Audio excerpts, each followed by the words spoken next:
Finance Entertainment present DJ Vikas.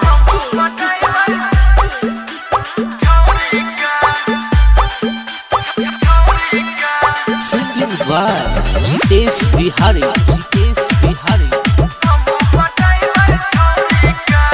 केना पटैला भोला बाबा हो गणेश के मम्मी गौरी के। केना पटैला भोला बाबा हो गणेश के मम्मी गौरी के। हमरो बतावा भोला बाबा हो हम पटैबै छौरी के। हमरो बतावा भोला बाबा हो हम पटैबै छौरी के।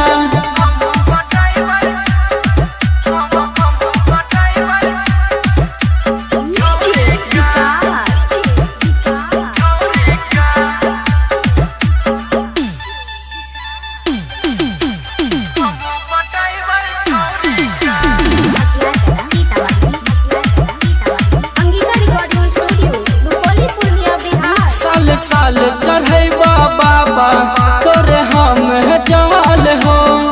मन जतन से करबा बाबा तोरे हम ध्यान हो।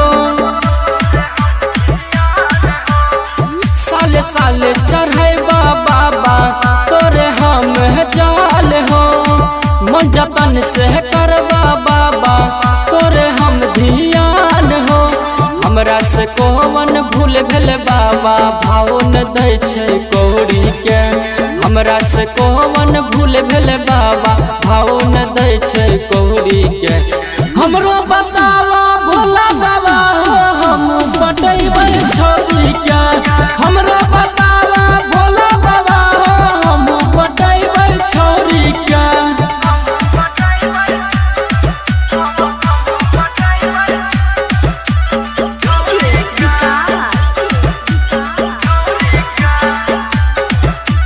Singing by Ritesh Bihari.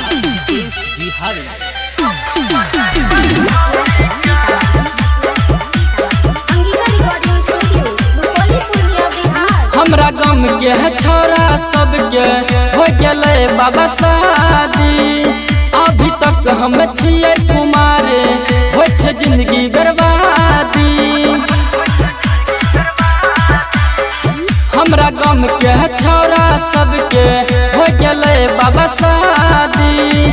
अभी तक हम छियै कुमारे हो छै जिंदगी बर्बादी। रितेश बिहारी मांगे छ बाबा कबूल कर हमरा शौरी के। रितेश बिहारी मांगे छ बाबा कबूल कर हमरा शौरी के। हमरो बतावा भोला बाबा हो हम पटैबै छौरी के। हमरो बतावा भोला बाबा हो हम पटैबै छौरी के। Angika recording studio Rupauli Purnia Bihar.